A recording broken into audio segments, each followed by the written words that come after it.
Dag allemaal, welkom op de derde inspiratiesessie alweer die we organiseren in het kader van het voortraject dat de Stad Gent heeft opgestart met het oog op de ontwikkeling van een kandidatuur als Europese culturele hoofdstad voor 2030. Hier zijn we talrijk aanwezig. We zijn met 292 mensen ingeschreven vandaag. We zien elkaar niet, maar we zijn met een grote groep. En misschien waren jullie er tijdens de vorige sessies ook al bij. Het is de derde sessie. Dag op dag een maand geleden hadden we de kick-off van deze reeks sessies met de Europese expert Sylvia Amman. Zij heeft het beleidskader voor Europese culturele hoofdsteden toegelicht. U vindt het verslag daarvan op de website van de dienst Cultuur van de Stad Gent. 2 weken geleden focusten we op 2 cases, Lille 2004, Rijeka 2020. Ook daarvan vindt u het verslag en ook de opname op de website van de stad.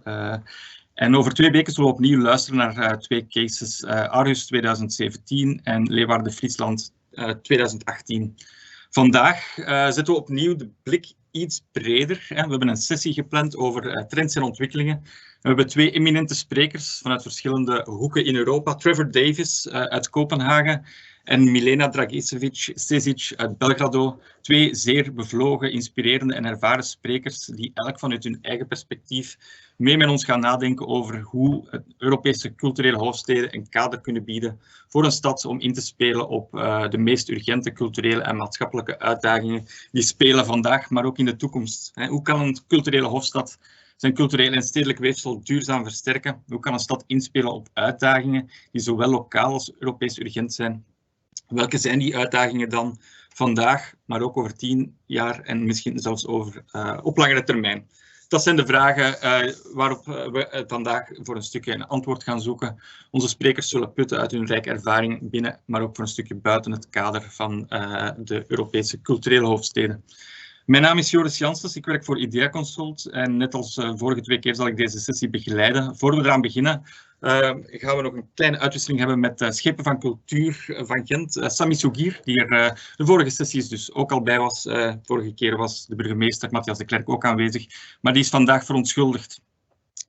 Meneer Sougir, vandaag gaan we een sessie hebben over trends en ontwikkelingen en hoe een culturele hoofdstad daarop kan inspelen. Als we gaan kijken naar welke de voornaamste noden, ontwikkelingen in Gent zijn vandaag, dan kunnen we voor een stukje ook gaan putten uit de omgevingsanalyse die de stad heeft gemaakt een paar jaar geleden, waar een aantal interessante cijfers te vinden zijn. En uit die omgevingsanalyse van de stad verschijnt heel sterk het beeld van Gent als een jonge stad en ook een superdiverse stad. Jong is ook steeds meer gelijk aan superdivers, lezen we ook in de omgevingsanalyse van de stad. Om maar 1 sprekend cijfer te noemen.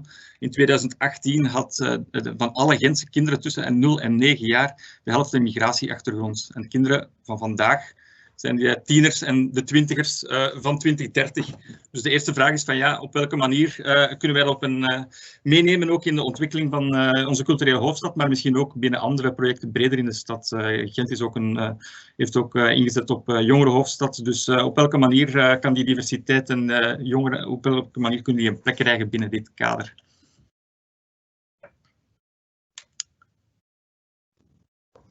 Ja, dankjewel Joris. In eerste instantie, dames en heren, welkom opnieuw voor sommigen. In eerste instantie zou ik ook de burgemeester willen verontschuldigen, die normaal gezien altijd van de partij is, maar door omstandigheden er vandaag niet kon bij zijn, jammer genoeg. Bedankt voor jullie massale aanwezigheid. We merken op dat er heel wat enthousiasme is voor de sessies die lopende zijn. Onze eerste sessie, nu toch al een maand geleden, hadden we toen een 160-tal deelnemers. De tweede sessie van 2 weken geleden zaten we aan goed 190.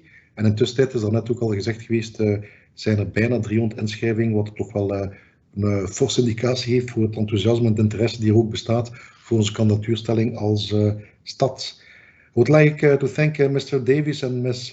Šešić for sharing their expertise on how to prepare our candidacy. I'm sure there's a lot to learn about it. Beste Joris, om op uw vraag terug te komen, diversiteit moet inderdaad een plek krijgen in onze kandidatuur als Europese jongerenhoofdstad, maar ook in onze kandidatuur als Europese culturele hoofdstad. Diversiteit is effectief ook een wezenlijk onderdeel van onze stad. Dat merk je gewoon door op straat rond te kijken. Onze stad telt meer dan 170 nationaliteiten en maar liefst 40% van de Gentenaars heeft een migratieachtergrond. Net zoals mezelf, ik heb ook een migratieachtergrond. En dat diversiteit of sterker nog inclusie onderdeel wordt van onze kandidatuur is dus niet meer dan logisch. In mijn beleidsnota cultuur, die we trouwens vorige week goedgekeurd hebben door de gemeenteraad, is diversiteit een van de 3 rode draden. Naast enerzijds participatie en gemeenschapsvorming en anderzijds leeftijd, jeugd en kindvriendelijkheid. De focus op diversiteit ligt zowel bij het aanbod, de makers, als bij het publiek. Hoe kleurrijk ook onze stad is, het komt in de cultuursector nog te weinig tot uiting. Ondanks, voor alle duidelijkheid, de vele initiatieven en het engagement die onze huizen in het verleden al hebben genomen en nog steeds blijven nemen. We professionaliseren daarom dan ook de diversiteitswerf met structurele stedelijke subsidies. Dat is een lerend netwerk van en met Gentse cultuurorganisaties en stedelijke initiatiefnemers die zichtbare stappen willen vooruitzetten in de verbinding van hun werking met onze superdiverse stad. Het netwerk zet actief in op meer representatie en participatie in de Gentse culturele scène door artiesten, cultuurmedewerkers, bestuursleden en partners met migratiegoods. Maar dames en heren, we mogen ook onder diversiteit niet alleen etnisch-culturele diversiteit verstaan. Ook genderdiversiteit en mensen met een beperking moeten in onze samenleving een vanzelfsprekende plek vinden. Dus beide projecten, zowel jongerenhoofdstad als culturele hoofdstad, zitten dus op dit moment in een voortraject. En dat geeft ons ook de luxe en de ruimte om in beide gevallen een traject op te zetten specifiek rond het thema diversiteit. We moeten ons daarbij afvragen hoe onze gemeenschap eruit zal zien in 2030, maar ook daarna. We moeten ook een aantal essentiële vragen nu reeds gaan stellen en proberen te beantwoorden. Hoe willen we bijvoorbeeld dat onze stad omgaat met de diversiteit? Is die groeiende diversiteit gerepresenteerd in alle geledingen en sectoren van onze gemeenschap? Dat is ook een pertinente vraag. En vooral ook, wat moeten we nu doen om dat te weten, realiseren en verder te gaan versterken naar de toekomst toe? Dus dat zijn toch een aantal uitgangspunten die toch ruimer gaan, maar onlosmakelijk verbonden zijn met de evolutie van onze stad als superdiverse stad. Inclusie zou dus een evidentie moeten zijn in onze stad. Tegen 2030 zien we dus Gent als een inclusieve stad. Projecten zoals reeds gezegd, Europese jonge hoofdstad of Europese culturele hoofdstad zijn dus effectief ook uitgelezen instrumenten om dat ook proberen verder te bewerkstelligen, wat dat natuurlijk ook wel een belangrijk gegeven is. Dus hoe dan ook is er en blijvend is er werk aan de winkel de komende jaren en is het iets dat sowieso een vaste topic zal blijven op onze agendasetting. Tot daar misschien, Joris, als antwoord op jouw eerste vraag in zaken diversiteit en de brede omkadering daarvan. Ja, dank u wel, meneer De Schepen. U verwijst inderdaad naar uw beleidsnota cultuur, waar diversiteit een van de speerpunten is, een van de werkpunten ook. Er staan dan ook een aantal interessante cijfers in die beleidsnota. U verwijst daar naar de Cultural and Creative Cities Monitor 2019, waar Gent heel sterk scoort als het gaat over cultural vibrancy, zoals dat heet. Gent staat daar op de 5e plaats bij de grotere steden, de middelgrote steden. En Charles Landry, de onderzoeker, noemt daar Gent een pocket-sized metropolis, wat misschien wel een interessant element ook is om mee te nemen in ons verder nadenken over de precieze positie van Gent als culturele hoofdstad. Uw beleidsnota schuift inderdaad een aantal werkpunten naar voren en één daarvan is culturele infrastructuur. U hebt daar vorige keer ook al kort naar verwezen.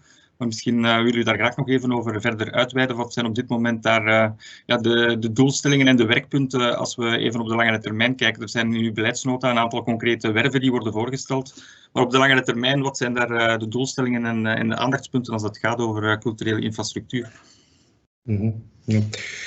Wel, het is duidelijk dat Gent een stad is waar cultuur echt wel leeft. Dat denk ik dat we elkaar niet moeten overtuigen. Je hebt daar ook terecht aan gehaald. Op dit moment bekleden we de 5e plaats in de rangschikking van de meest bruisende culturele grote steden. Geen enkel andere Vlaamse centrumstad heeft procentueel gezien een groter aanbod aan theater en dans dan Gent. En van de Gentenaars zelf zegt maar liefst 87% tevreden te zijn over het culturele aanbod, wat dan natuurlijk ook wel een heel hoog cijfer is. Het zijn zaken waar we fier over mogen zijn en moeten zijn, maar we mogen natuurlijk niet op onze lauwen rusten. Dat is ook tegelijkertijd een boodschap die ik ook meegeef. In mijn beleidsnota heb ik een 8-tal ambities vooropgesteld voor een sterk cultuurbeleid, die in feite verder gaan dan alleen maar deze 1 legislatuur, maar een projectie probeert te geven naar de volgende legislatuur en ook als het ware een soort van bouwstenen zijn, wat de volgende legislatuur ook verder kunnen aanbouwen naar de toekomst toe. Zal u dan ook niet verbazen, een van die 8 doelstellingen of ambities is effectief ook om er voluit voor te gaan voor onze kandidatuur in 2030, want eind deze legislatuur in 2024 moet onze dossier klaar zijn. In 2026 kennen we de naam van de stad die het zal mogen organiseren, maar zoals ik al in het verleden heb gezegd, moeten we nu wel oogsten om, ze zaaien beter gezegd, om te kunnen oogsten de komende jaren. Dus dat is opnieuw die inzet naar de volgende legislatuur toe. Naast die ene ambitie zijn nog 7 anderen. Ik kan niet in detail gaan, want dat is ons iets te verleiden. Vandaar ook nog een oproep. De beleidsnota is goedgekeurd geweest door de gemeenteraad en is ook beschikbaar online voor iedereen die de verdere informatie wenst op te zoeken. Maar toch een van die ambities is bijvoorbeeld het Huis van de Cinema, dat trouwens ook afgelopen week in de media stond. Wat toch de bedoeling heeft om Filmfest Gent, toch ons gerenommeerd filmfestival, verder te gaan verankeren en naar werking te gaan verbreden in onze stad. Maar niet enkel op momentopnames, maar het hele jaar door. Waardoor in feite Gent effectief die titel of het Huis van de Cinema wil binnenhalen en de Vlaamse filmstad bij uitstek wil worden. En daarvoor heeft bijvoorbeeld Filmfest Gent een vaste stek nodig, wat men ook aan filmeducatie permanent ook kan doen. Heel wat workshops, uitwisselingen en dergelijke meer kunnen laten plaatsvinden, los van hoogtemomenten op een jaar. We zijn dan nu natuurlijk ook volop aan het kijken naar een aantal pistes om die droom ook waar te kunnen maken. Maar los van de grote verhalen hebben we ook bijvoorbeeld onze bibliotheken, waar ook heel sterk wordt ingezet. Want onze bibliotheken zijn al veel langer dan gisteren. Het zijn geen uitsluitend uitleenplekken meer zoals wij leer. Maar het zijn wel degelijk ook plekken waar mensen elkaar kunnen ontmoeten. En dat is meer en meer, zeker in onze wijkbibliotheken, een heel belangrijke factor die inspeelt op de cohesie in Gent. Waar trouwens ook de kinderen via de Gentse school hun eerste leeservaringen opdoen. Ook die aspecten, die sociale cohesie, heel dicht in de wijken, daar willen we volop inzetten. Om dan te komen op een aantal belangrijke aspecten. Ik heb het inderdaad over gehad, over vernieuwingsoperaties bij onze cultuurhuizen. De vorige keer heb ik even al daarop ingezoomd. Maar de grootste werk wordt ongetwijfeld ook de integrale renovatie ook van onze opera. Maar ik denk ook bijvoorbeeld aan de nieuwe vleugel voor het designmuseum dat er komt. Het wintercircus dat als alles goed mee zit volgend jaar open gaat met een pop- en rockzaal voor 500 personen. Uiteraard lange termijn investeringen die lopen is ook met Vlaanderen voor onze vooruit als kunstinstelling. Noem maar op, dus heel wat projecten die op stapel staan. Een aantal zaken zijn ook al gerealiseerd in de tussentijd. We hebben door corona jammer genoeg niet plechtig kunnen openen, maar de make-over van ons stam, ons museum. We hebben ook de renovatie gehad van onze concertzaal in de Bijloken, NT Gent, de Minaar. Dus we hebben echt wel heel wat punten die ook intussen gerealiseerd zijn. Maar om effectief dan een round-up en een volledig beeld te hebben, is het wel degelijk de bedoeling dat we van het jaar ook starten met het opmaken van een masterplan culturele infrastructuur. Wat is daarvan de bedoeling? Dat is de bedoeling om te gaan kijken in ons centrum uiteraard, maar ook in onze deelgemeenten en in onze wijken. Waar hebben wij effectief nog nood aan culturele infrastructuur?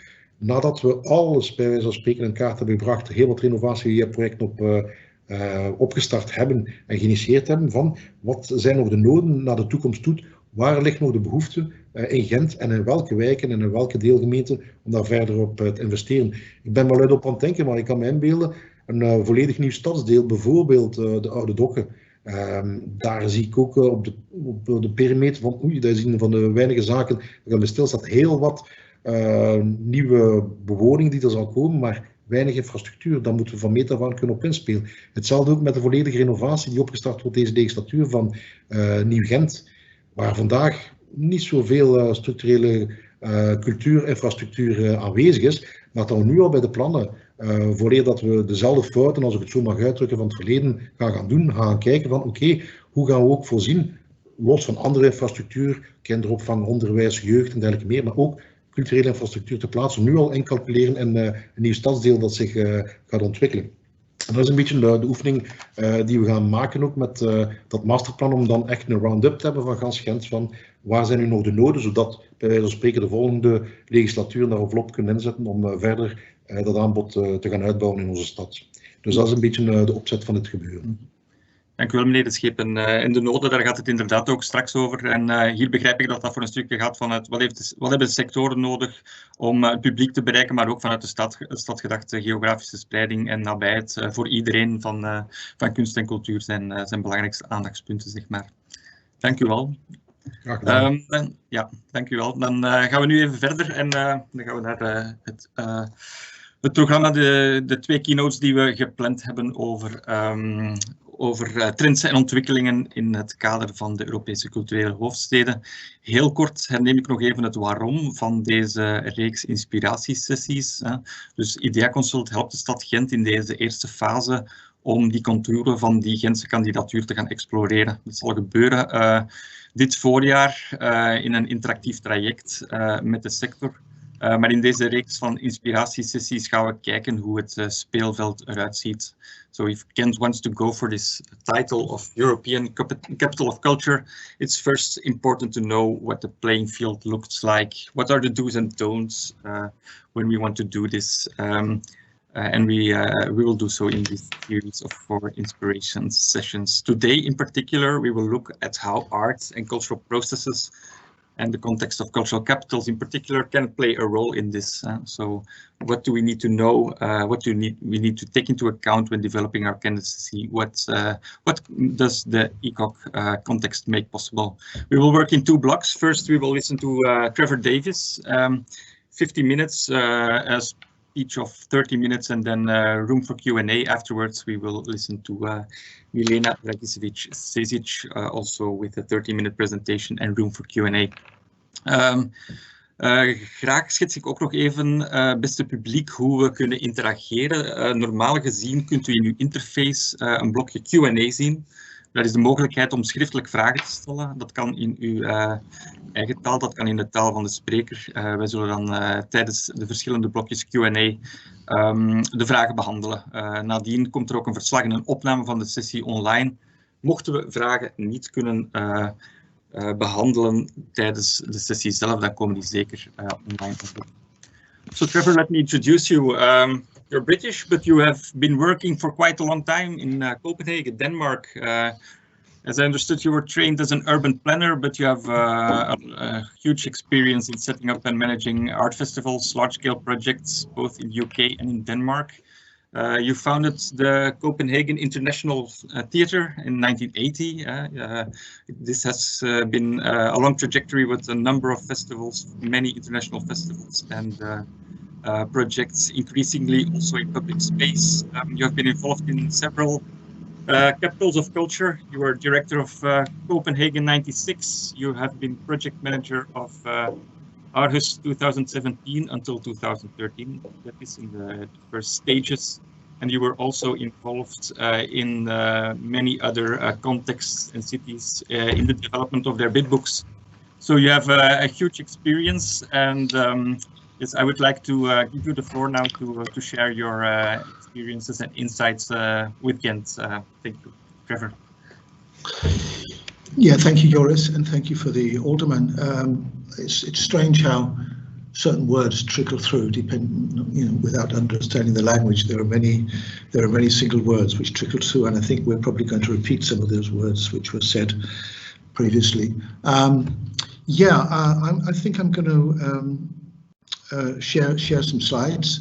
They're not that exciting, but they might help to focus and maybe underline some of the things which I'd like to say. It's looking from a process point of view, and it's looking from a motivation point of view as to how this project might be positioned. It's really encouraging that you've started so early. With 5 years to go before the decision, it makes everything possible and probably also many things impossible. But let's get back to that. So I'll switch into a sort of a slide sharing mode and see how we go from there. Okay.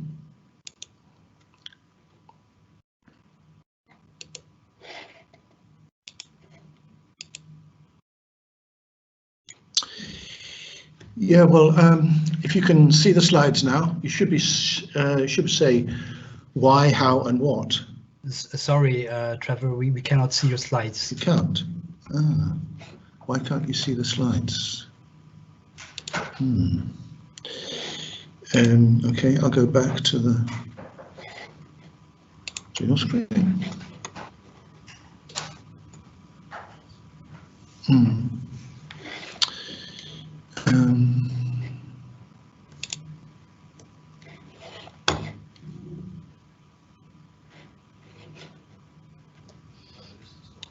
It's strange because it should be sharing now. Otherwise, we'll switch to the ones we have here. Yeah, okay. You're not seeing any slides? No, apparently you're not sharing them yet. It's got that I am. No, it's coming. No, it's coming up. Is it? Yes. We're there? Okay, good. And you're okay. So basically, I think we'll spend a lot of time looking at these three questions: why, how, and what. I think the why is really important, and why is not just a question which the writers of the bid book have to ask, and neither is it just a question of the jury who will be looking at the bid books and saying why Ghent, but why at all get involved in this project? What is the reason? What is the fundamental reason? I think it's really important, and this can be easily take a year or 2 or 3 to decide actually why. What is the motivation? More and more this becomes really important after 66 European capitals of culture. Why? The next question, of course, is how. How is about process. How is about engagement. How is about relationships. How is about language. How is about timing. How is about connectivity, about also narratives. How should this process be? How should it be a continuum? How will it relate to the everyday? How will it relate to our strategies? How it will relate to our visions, our futures? How? And the third is what? What is it we will do, say, respond to, question, manifest in 2030? What? The what is the easy part of it, actually. The what is the easy part. It comes naturally for people who are used to produce, create culture, manage festivals, programs, and so on. The what is easy. It's the why and the how that are perhaps the most difficult, but we have to start there. So if we're looking at these 66 cities and their experiences since 1984, of how the story of how culture and the city can act and react together, and how the unique synergy of this can change the everyday and open up for new understandings, new partnership, and new futures. That is, of course, what we hope, what we expect, and it's still possible. And indeed, the ECOC program is programmed, which is the nice thing about it, that it is an open, it encourages openness. And there's very little to learn from looking at the questions and looking at the way the program is structured, because you have to find your own position, your own motivation, and your own profile in the context of a Europe which is not has been, not is now, but maybe will be. So it's your own position, your own motivation, and your own profile again. And it's becoming more and more difficult in a way, you might say, because after 66, what is there left to say? What is there left to challenge? What is there left to present? And this leads you, onto the next thing about, of course, you can learn by many cities, and you can almost rewrite bid books, and you can take quotes out of bid books, and you can get inspiration from many programs and projects. But you have to put them away somehow. You have to say, no, I'm not going to look. No, I'm not going to just copy the lines and learn the rhetoric. We're going to be special. We're going to be special, very special. We're going to be unique. The year and the people are going to create something unique. So how do you do this? So is it true that each city has found its own role? We'd like to say that. If we're being honest, not every city has. Looking back at the 66 cities, how many really did find their own position? How many really did transform, not just by building, not just by promoting, not just by financing, but how did they transform their city? How did the cities look at their own city? How did they look at Europe in a new way afterwards? Has this actually happened? There are some good stories, obviously. There are many good stories. And not every good story is good all the way through. There are bits there and there which are to be learned from. But these are some of them I thought was from my point of view, personal point of view, some key moments. And I've been lucky enough to actually been at all of them. So I was in Glasgow at the start with Bob Palmer in 1990. And I was there when Eric Antonis challenged the world and said, "Can art save the world?" I think he said, the value of artistic creation. Copenhagen 96, hopefully it looks at perhaps repositioning the city, which was very Scandinavian, very retro, to be European. Lille looked at the future, which is a really important thing to say, looking at the future and keeping the focus.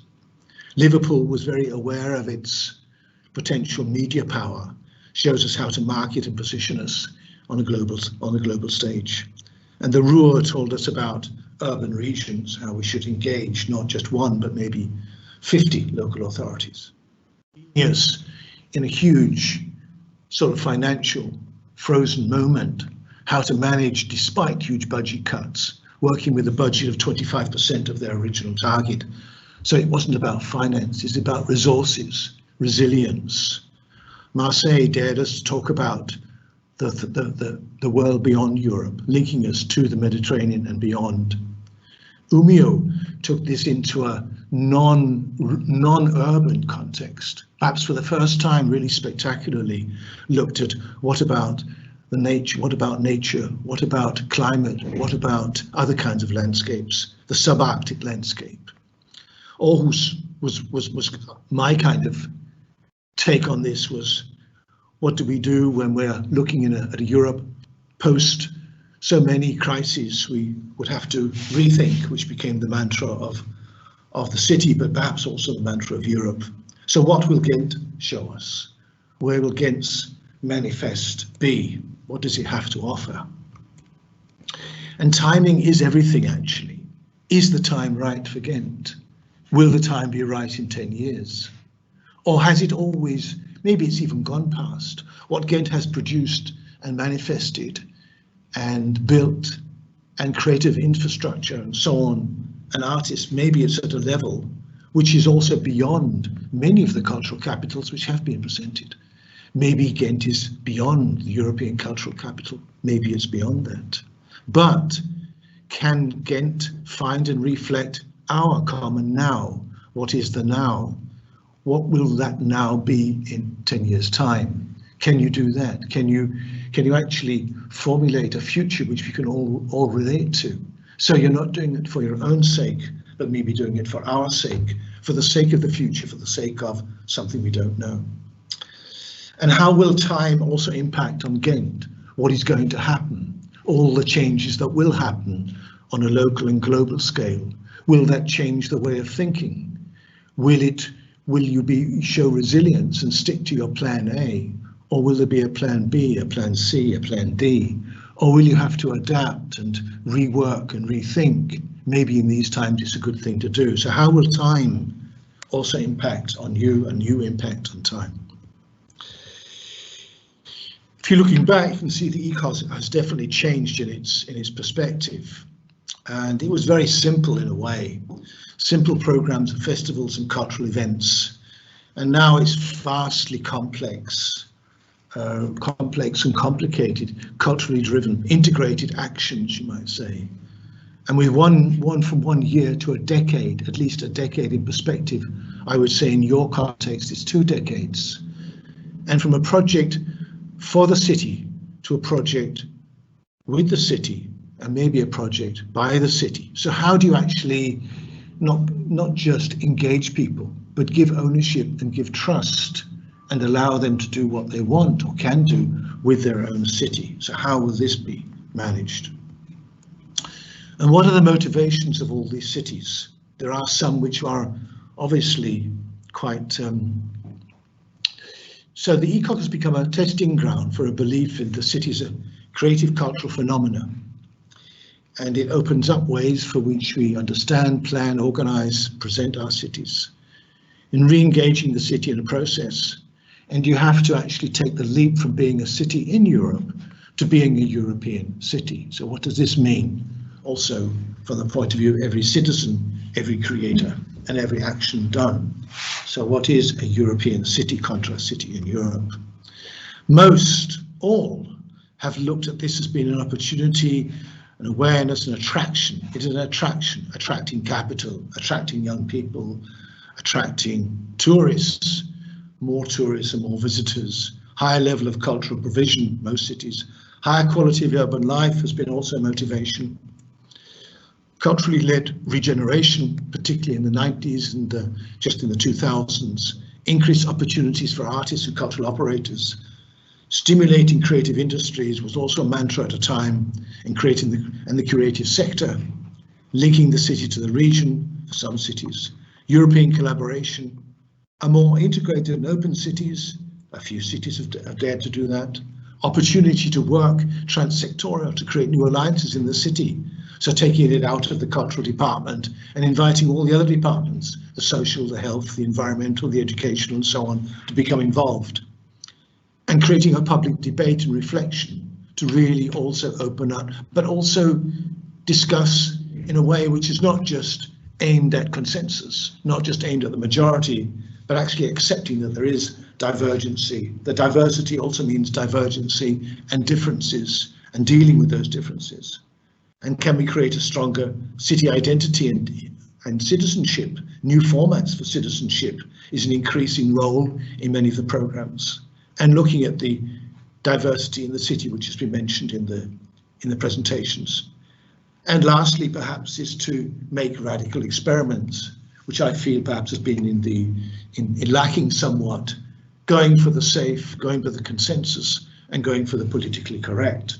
And the question is whether the politically correct is actually needed, or if it's actually wanted at in these times. So what trends can one see?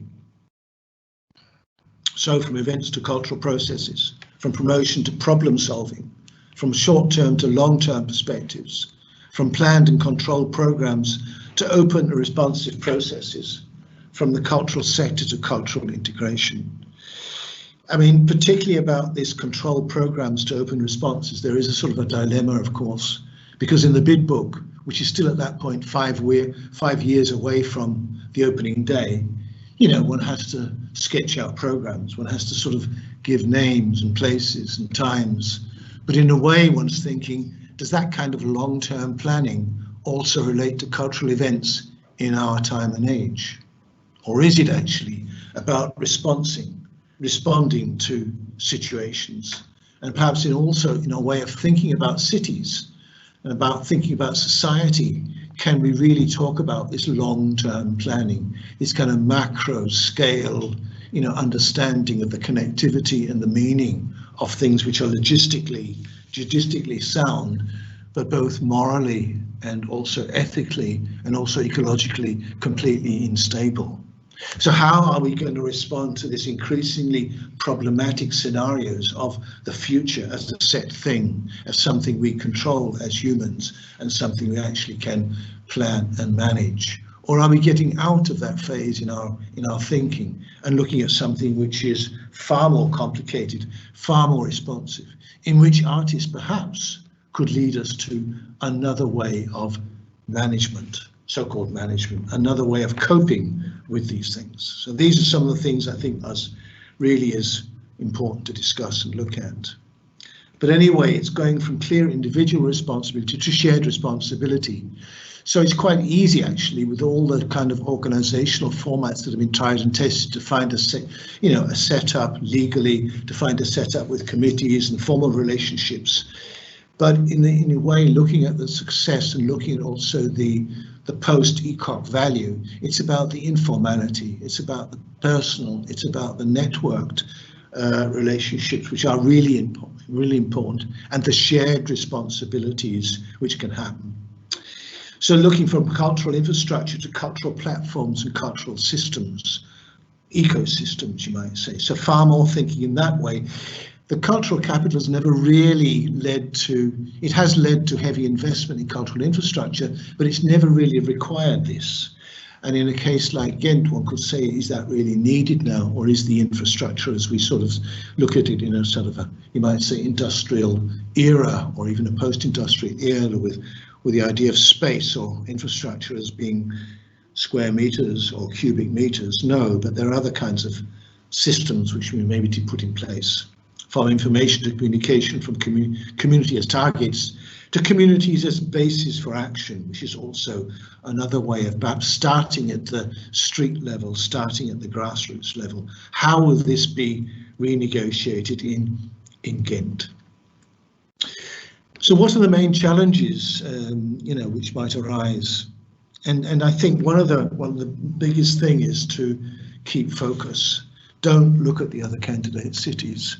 Don't try and play, as though you know what the game is, and don't try and judge what the panel is thinking about, who the panel may be at that time, what mood they're in or whatever. Do your own thing. Do it, keep it authentic, keep it straight, and keep to the concept. Don't look at just winning, looking at actually completing and delivering something which is worth delivering. Being clear of your own motivations of why you need this title. Who needs it? For what reasons? The politicians, the artists, the citizens, the producers, the marketing people. Who really needs this? And what do you need? Do you need the title or the opportunity? Is it the title or the opportunity? And do you need the resources? Do you need the focus? Or what do you actually need? And what do you have to offer? What will you offer? And do not underestimate the long processes. Things really do change completely. You can expect a turnover of maybe 50% in the political elite. You can expect a turnover of between 30 and 70% in the staff.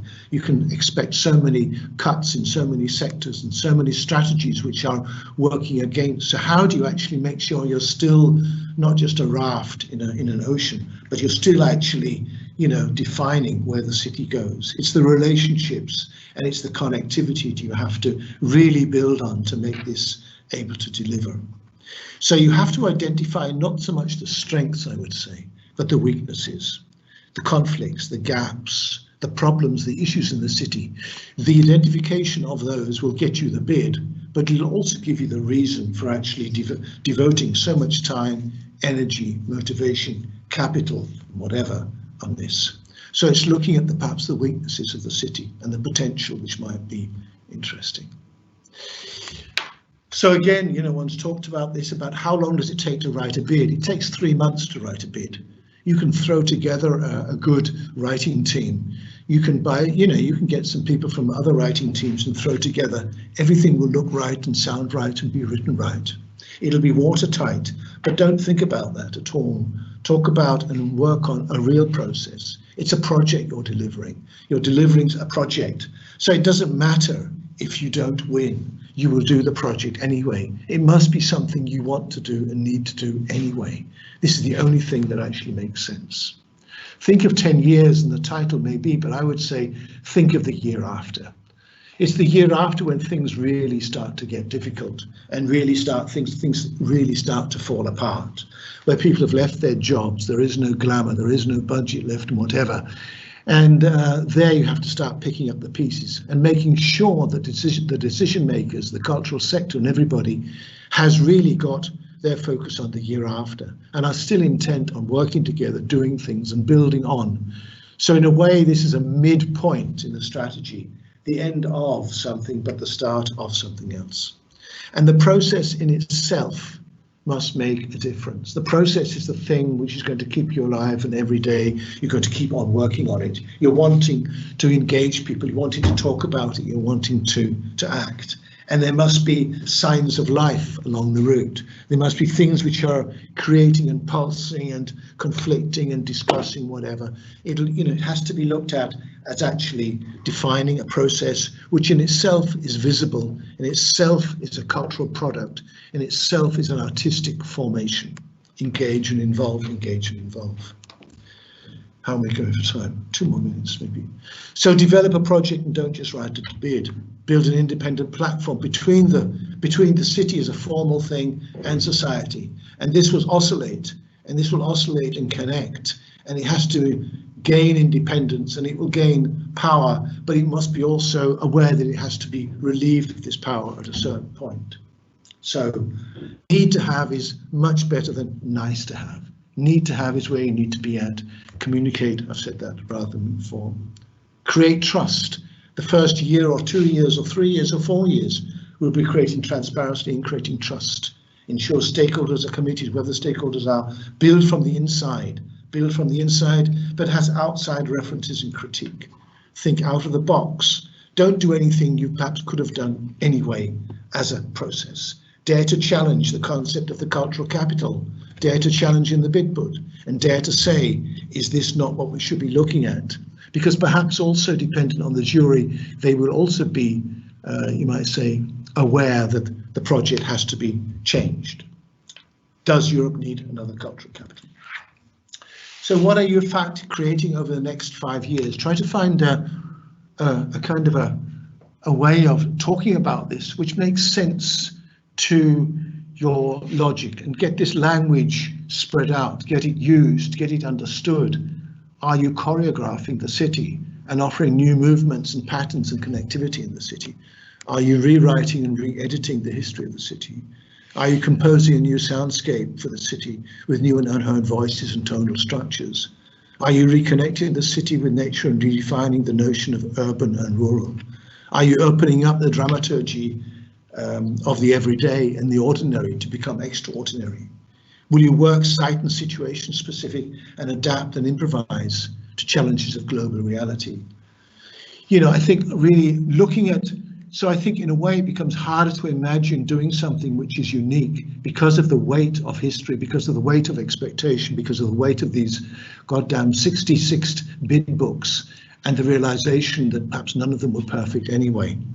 So I would say you should choose, and in a situation of already where Ghent is, be radical, dare, and go far beyond the cultural concept, and go far beyond what perhaps is our current situation. And maybe being born in this year, maybe with the first meetings in this extraordinary year, where everything is impossible on the one hand, but everything is possible because nothing has been decided about what is happening after this horrendous year, opens up a huge new landscape and a huge territory which you can claim to be another point of departure, a completely new point of departure. So instead of trying to ignore Corona, instead of trying to ignore the pain and ignore all the discussion and ignore all the things which have shown up, where it has shown that our cultural industry cannot cope. It has shown that actually our political decision-making possibly cannot cope. So looking at this point of departure might be the best solution for creating another cultural strategy, which actually is in fact a kind of rewriting of the contract between arts and society, or art and society. Come on, rewrite the contract between art and society in the pretext of actually writing an ECOC big book. Thank you. Thank you very much, Trevor. Very inspiring and so many questions, and it's going to be a challenge. But the essence of your story, it's quite clear, right? So it's a plea for regarding this as a process which starts right now, and the process should look for, let's say, finding our own urgency, and this is to be situated, let's say, internally in the city, but also a bit externally at the European point of view there. So we need to find this, our own unique position, our own unique and authentic concept. Maybe just to ask you, you briefly mentioned there that it might be a hindrance or an obstacle if you're a really very strong city, as it is the case we started the presentation, or the setting also with referring to how good Ghent scores on many monitors concerning cultural vibrancy, for instance. So it could be a hindrance, but it could also still be an asset, of course, but because you mentioned that there are also interesting and good practice examples there that also this as an interesting starting point. Yeah, I think it is. It shows that Ghent can deliver. It shows that Ghent has a cultural awareness, and it shows that you have a creativity which is really important. So you have the basic elements, which is no problem, but you cannot rely on them, and perhaps you should not. So it also gives you a point that we don't have to perhaps look at this. We take that as a given.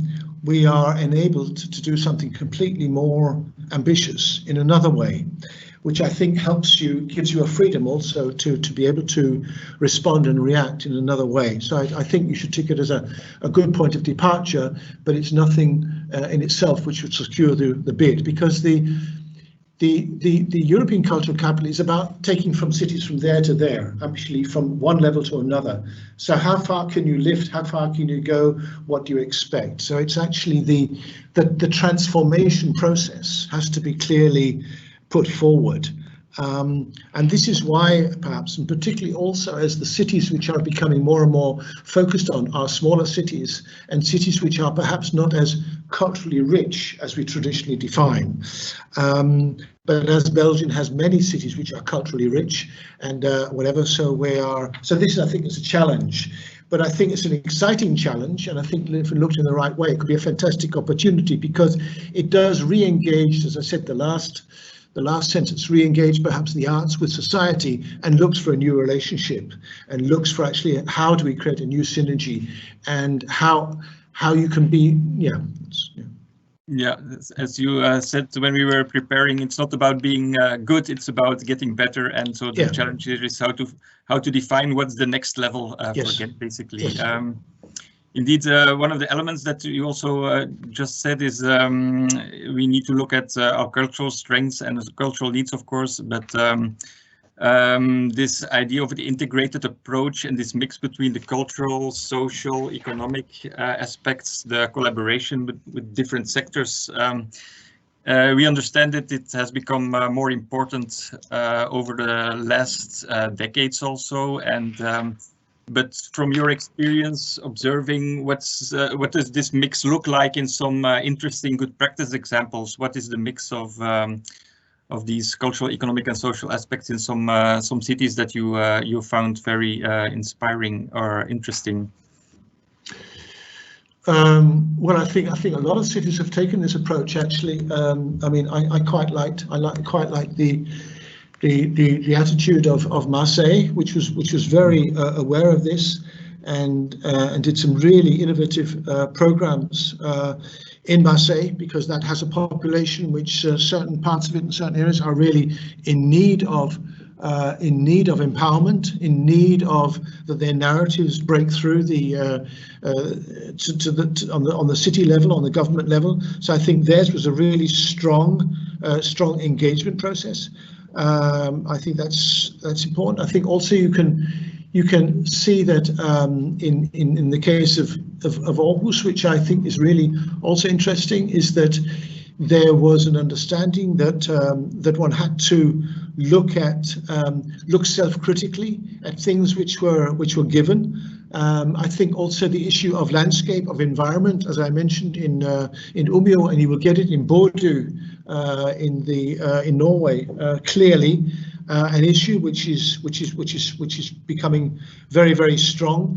So I think the way you do it is really dependent on the kind of the mental landscape you have around you. I think it really is important to understand that, but going really beyond the cultural sector is, I think, paramount to make any sense at the moment. Yes, and how did these cities go about to find that? Who are really the good partners in the city? It depends on really also defining the challenges together. I think you have to build it on several levels. It has to be a departmental openness in the city itself to be positive and to back up. But I think you really need to find the intermediaries at local level with different, let's say, it could be neighborhoods, it can be also subcultures, it can be with however you're defining. You might say cultural subcultures in the city, movements, really, really, really important.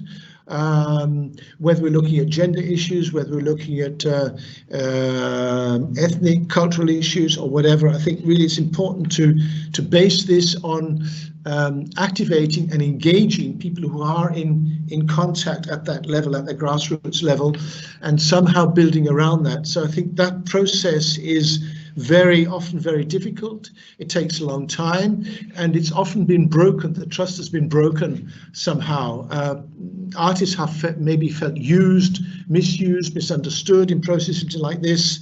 Gentrification, the whole issues around that, and so on, about how artists felt they've been perhaps misused in urban policies and so on. So I think there's really a lot of process work to be encouraged. Yes, if I understand correctly, this is indeed the first work need to be done. You say that it can take 3 years to really find out the why of the project, and so it's really about curating this process and setting this up. So, yeah, I think because these voices you're trying to engage perhaps are not there at the beginning. Perhaps they need to be supported, trusted, coached, or whatever. I think it's really important to not just listen, but to enable them to formulate in different ways. So I think this in itself is a fascinating process. In Aarhus, we engaged 18,000 citizens in workshops over 5 years. I mean, it's nothing, so I think you either go in for it wholeheartedly and you want to do it, but you also risk, of course, setting up not necessarily conflicts, but being able to manage conflicts in a cultural situation, because actually a cultural situation like this creates a safety net, it creates a soft environment. So actually you can manage conflict very much easier, or I'd say very much more productively, holistically, in a cultural context than perhaps you would in otherwise a representative context or a political context or an organizational context.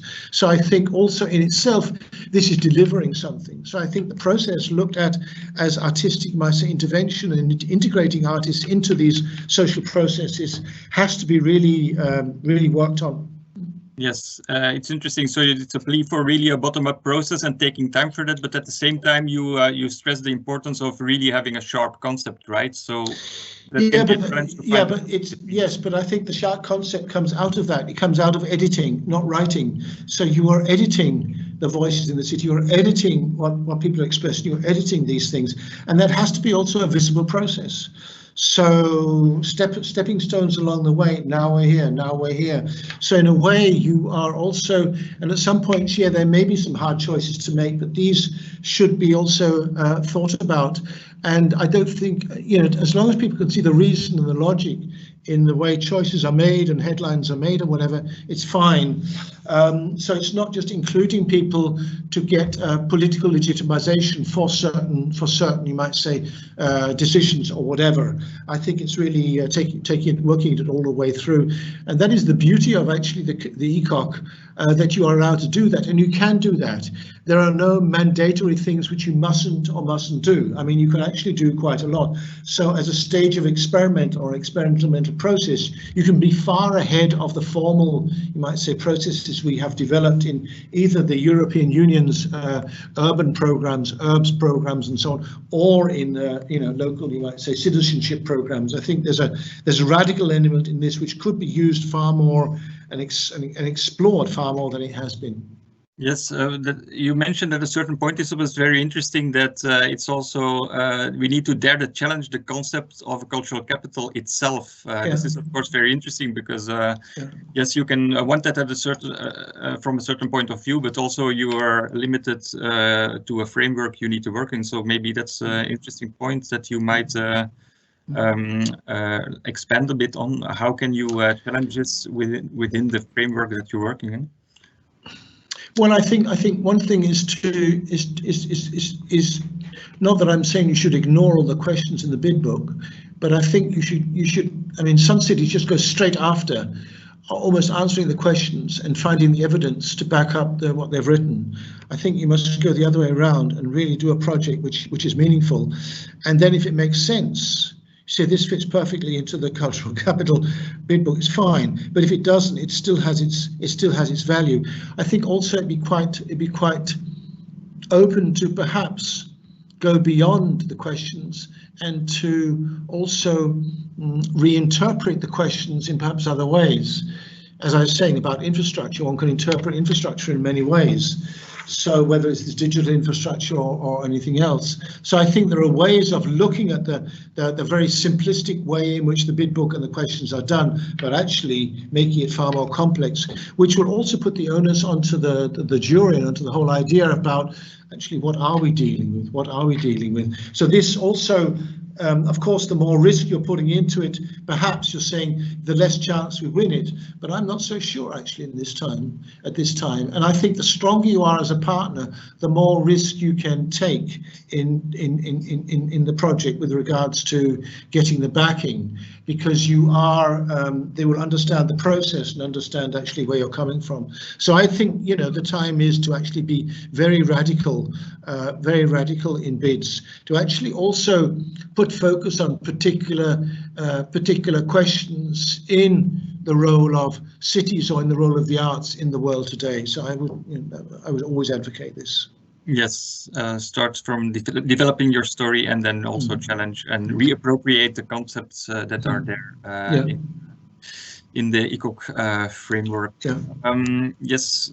So we're in the first stages now. We're exploring the playing field, as we say, but we do not have a structure yet. This has not been put into place. So this it's really interesting now to anticipate. If you have this plea for setting out a process to discover our why, our own unique contribution, what we can add.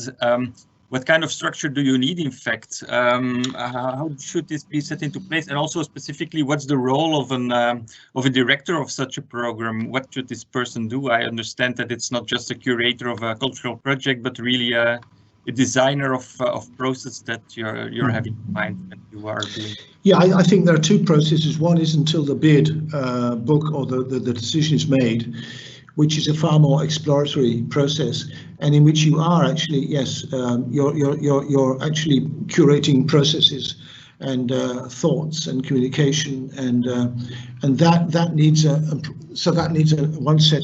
It could be that you could imagine doing it many ways, but one way could be to actually ask, if I'm taking this literally, to ask different cultural institutions to curate the next phase. And this might be a 3-month phase in which you're trying to do something specific. So you could actually engage cultural organizations, the cultural sector, by actually taking on this role and trying to actually work with this, which would give the benefit that they would understand the project far more. They would actually take it from their point of view, but they would also be facilitating, which is far, and challenging them as cultural institutions, and also allowing them perhaps to play with the idea of becoming involved in another way. So instead of perhaps working with a curator team or a team which is employed to do this, or advisors or something, you actually could say, well, why don't we call in the cultural, or it could be cultural institutions, and ask them actually to manage certain parts of this process, which could be in itself an exciting way of doing it, for example. Yes, one element that's to do with it, or there's a question, okay, if you need to find your own why, but you need to be self-critical as well, do you need a team or a structure that consists mostly of internal perspectives, people from within the city, or is it interesting to integrate also external perspective, maybe an external artistic director? What's a good balance between this internal and the external? I think the wrong thing. I think actually, as soon as you call somebody artistic director, is I think it's in the first phase. It's I think it's far too specific and far too old-fashioned. I think it's far too, it's far too naive in a way. I know I think it's really important later on that you have an artistic director who manifests the independence and makes sure that the political structure doesn't come and just decide everything. But I think those kind of scenarios are not the major problems. I think the important thing is to keep it open, but also connected and also logistical. So I think you have to talk about teams, you have to talk about clusters, you have to talk about this.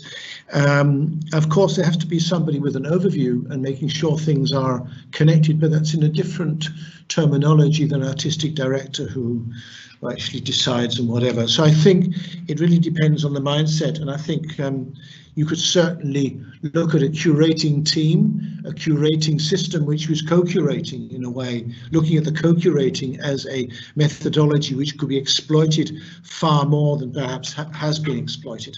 So I'd go for co-curating rather than an artistic director as such. Yes. And I would play around with different aspects of how do you co-curate. Really a collective process. Yes. Yeah, because I think it's also really important that because through this process you also test organizations, individuals, you test political systems. You are testing to find out what's possible and what is impossible, and it's a learning process for everybody. So I think it's really important that you do it as a kind of a workshop, but definitely voices from outside, definitely critical voices from outside, but it shouldn't hang on one person being employed for 5 years to be the voice from the outside who has the overview and makes the decisions about the artistic curation. Yes, there are a number of questions about what you said about the need for a new contract between arts, culture and society. This has raised some interest in the Q&A. There's a person who says that indeed you mentioned that the current pandemic is a good moment to do so and rethink so, but why do you say that? What's your analysis? What does this pandemic actually say about how arts and society relate?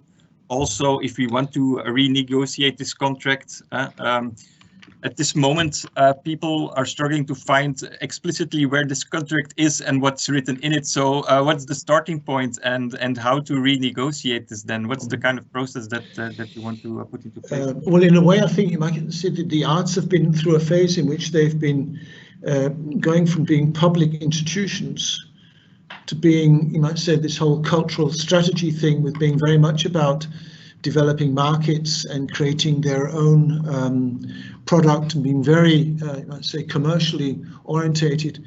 And the whole, and in a way, I think this overstructuring and the focus on cultural product has led to the fact actually that the cultural sector is unable to respond in times of crisis.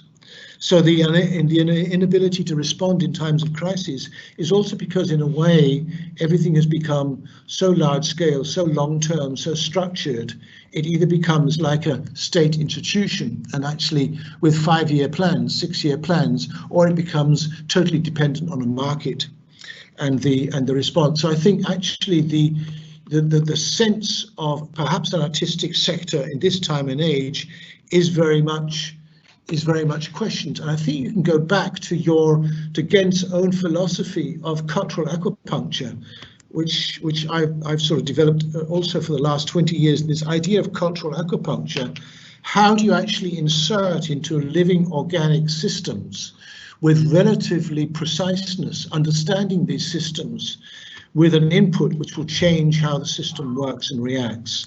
So I think looking very much like that as a sort of an intrusive element and looking at energy and as a kind of a virus and looking at creativity as a kind of virus which is able to just not connect but also infect cities and infect the way of being is an extraordinary opportunity to actually look at this and look at the potential of artistic, you might say, information and creativity on the level of also individual artists, of independent artists, which I also see as something which is really, really important. So going away from being independent to being also interdependent, to find another kind of interdependence where the cultural sector has been independent, but also divorcing itself from social, from educational, from political, from urban, to have this beautiful artistic, you might say, resonance and independence, and to be able to be this voice. The trouble is the voice is almost an echo now, and it's in actually a neutral chamber. It's so, you know, I'd say it is absolutely needed from the arts and the cultural sector to actually respond to finding in this emergency state, what is our reason for actually existence? Where are we able to add? But actually there are models which can be used. So yeah, that was a long talk about nothing actually, but going round and round. No, but it adds on what you said earlier. It's about well, designing this process, bringing together the right resources in the city, and also think in a new way what role artists can play in this process. And also, this is going to be a learning process. I mean, something I talk a lot about these times is this idea of microtopias. I think we talked about it once. Microtopias. You know, you are past the age of being utopian or being dystopian, which is basically the history of the 20th century, is the utopian and the dystopian always interchanging. And the idea of actually microscaling and defining your own and developing your own microtopia to be able to manage something which is utopian, but you can realize it in a context, whether it's your own back garden or whether it's a cultural institution, your own gallery, it's a microtopia.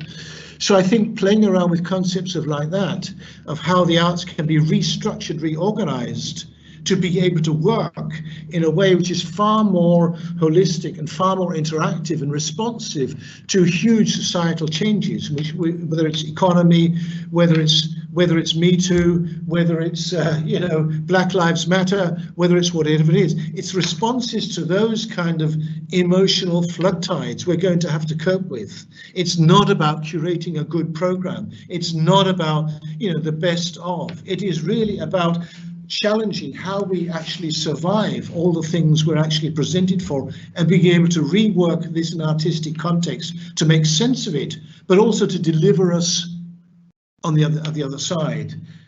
So it's how do we then restructure the arts to be able to do this, so we don't have to go to another year of -5%, -10%, -15%. Where are we going? You know, we have to find completely different models. This, I think, would be a fascinating point of departure for a cultural capital, for example. Okay, thank you very much, Trevor. Very inspiring. A lot of ideas for us to take along. In a second, we will move over to Milena, our next speaker, but I'm asked to share some breaking news with you, because apparently the news is that Ghent is on the shortlist to be European Youth Capital in 2024. So this is already a nice starting point. Yes. Yes, it's freshly revealed, so that is good news. Trevor, bear with us. Maybe at the end of the session, I will ask you to join the conversation again and feedback on some of the ideas that Milena has shared. But let's go to Milena now. Milena, I'm going to introduce you, but it would take quite a lot of time to really expand on your very impressive trajectory. You're a professor at the Faculty of Dramatic Arts at the University of Arts in Belgrade. You have been a director there. You're also the head of the UNESCO Chair in Cultural Policy and Management, professor in Cultural Policy and Management, Cultural Studies, Media Studies, and many other things. And you also have a rich career in European projects, networks, etc. You have been the advisor to the Minister of Culture in the Republic of Serbia 13 years ago. An impressive trajectory and also many experiences with ECOCs. You have observed them for quite some time, but also you have a lot of first-hand knowledge and experience in several processes where really culture and arts play, and heritage also notably play an important role in social transformation. And that's why we asked you also to think with us in this session on trends in developments. What could the ECOC framework offer us to really have an impact on the city, on the cultural tissue and the social tissue? Milena, the floor is yours. Thank you, Joris. I think as I'm coming from peripheries of EU, my regard is a bit distant, in spite of the fact that I had an opportunity to participate in few successful projects of European cultural capitals, Novi Sad and Rijeka, but also in one non-successful, which was Siena. But something that I think mostly is linking me to this program is the fact that one self-organized Belgrade group of cultural operators lobbied EU to enlarge the cultural capital program toward the countries of non-EU countries, and that was really successful, but it took us 3 years of the real preparation and lobbying and so on. thank Trevor for the really inspiring lecture. And I think the good thing is that we are having complementary approaches, because he made the focus on why and how. Somehow I will make in my presentation also on what, because this is something, and I will try now to share. I hope is it now visible, my PowerPoint? Okay. Yes. Yeah. To make stress on some challenges exactly regarding the context, the notion, the European in it, because it's very distant from city identity to European identity, and we are going to see how or can this process be used really to social transformation locally, but being inspired for the Europe and European policies globally.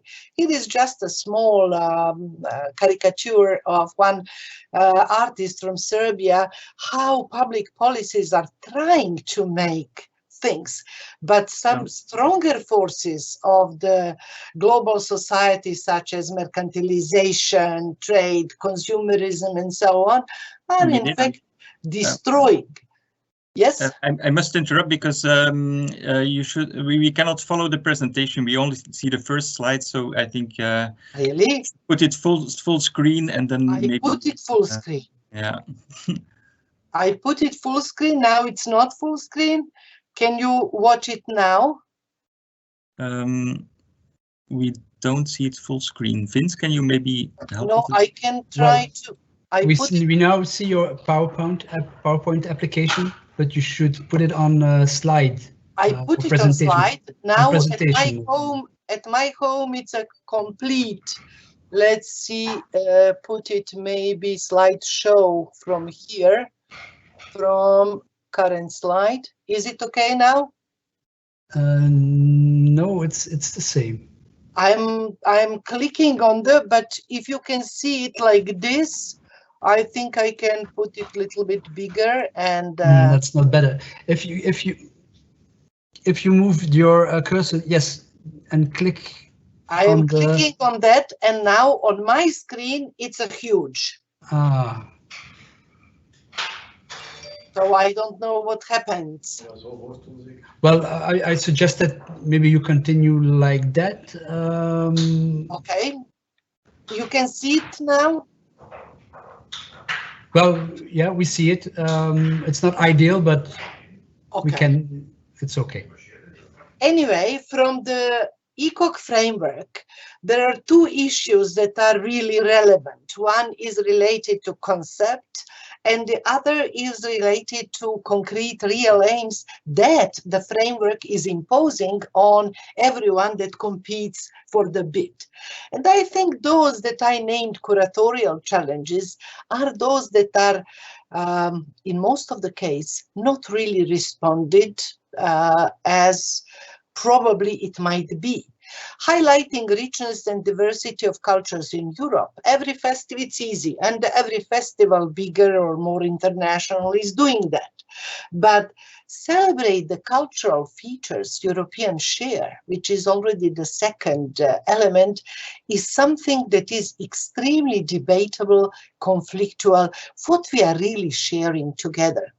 How to increase European citizens' sense of belonging to a common cultural area, especially in today's world, in today's Europe, where nation states are revitalizing a nationalistic and populist agenda is stronger and stronger. So the final challenge is the one that is later translated in official, let's say, tasks, foster the contribution of culture to the development of cities. But when we read what they have written for those tasks, regenerating cities, raising international profile of cities, which means basically branding, enhancing the image of cities in the eyes of their own inhabitant. That's also something to support competitivity, that we are better than others and so on. breathing a new life into a city's culture, and finally boosting tourism, we see in fact that most of the very concrete aims are specifically or very extremely utilitarian. That is more or less same with the other frameworks that are created by big international organizations such as United Nations or UNESCO and World Bank. And from United Nations Sustainable Development Goals, even 3 are relevant for ECOCs, but especially the number 11, sustainable cities. Make cities and human settlements inclusive, safe, resilient, and sustainable. However, think about it. In spite of all these European projects, Europe as a cultural project and so on, we as Europe have not succeeded in lobbying United Nations to include at least the word culture in 17 of Sustainable Development Goals. That's something that we should reflect when creating our cultural capital, to make it a really explicit and very, how I'd say, visible. To what extent arts and culture are changing urban life, are changing gender positions in society, are contributing with well-being, are contributing even to all 17 issues on the agenda, which doesn't make even mention the word of culture. UNESCO conventions, of course, they speak about it. Convention 2005 of diversity of cultural expression and 2003 about intangible heritage, and the most recent theory of creative cities and so on insist that the two has to be connected. That was not previously the case. It was more about arts and creative sector, not about intangible cultural heritage. But since the tourism became one of the aims, and gastronomy, way of life, socialization, and so on, all these anthropological features became more and more important. So in the UNESCO Global Report, Culture as Urban Future from 2016, they developed 3P analytical framework, which can be very useful to be used in the reconsideration or conceptualization of Ghent as a cultural capital. In the most recent World Bank and UNESCO report, leveraging culture and creativity for sustainable urban development and inclusive growth, which is not yet released, it's now under, how to say, reviewing process. All these elements that have been analyzed in this urban future report are taken in consideration. This concentric circle model of creative economy developed by David Crosby is in fact very good, although never completely obeyed by our policymakers, even not by UNESCO, that is quoting and putting that in the heart, because he puts all core creative arts in the heart of the creative economy of the city, of the region, of the country, and so on. But in this newest publication about creative cities by World Bank and UNESCO, from core creative arts, visual arts and performing arts are out, while crafts and intangible heritage is in. So it's interesting how, due to the economic reasons, sometimes theories are changing without really pointing that the theory that is taken in account is changing. And yes, I have to say that creative cities, all these different networks, but also all these 66 cultural capitals, can prove that societal change is possible, although in many of them the European Cultural Capital finished the last day of their title. And the year after, as Trevor said, was in fact not taught thoroughly and was not really prepared so that societal change might be possible, not just shown as a showcase during the year, but really stayed in societies. So I have to say that the real creative cities are only those that have effectively enabled culture and creativity to contribute to their urban, local, socioeconomic development, but also general well-being.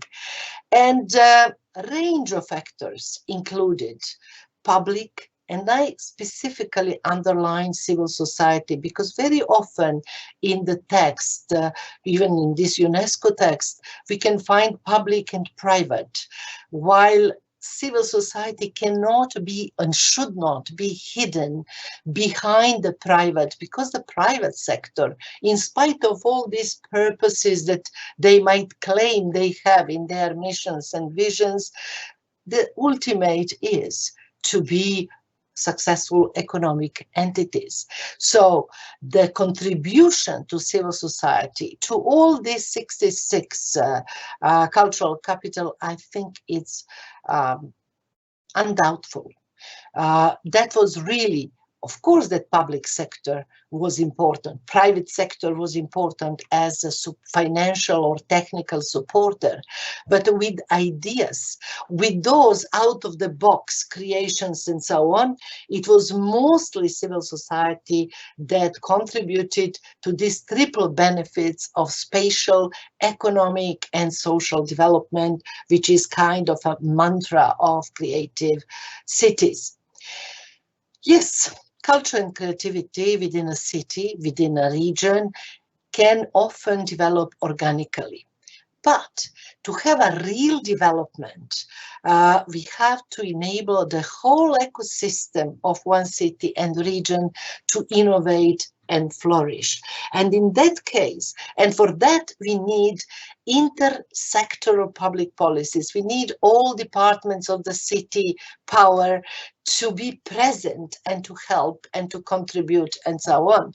Thus, it can happen that the city become very special with its unique places, services, and products that improve city livability, that offer job opportunities, but not only just as job opportunities, but exactly to those that are usually marginalized segments of society, and basically, finally, to contribute to social network formation, because that is something that we are lacking in contemporary cities.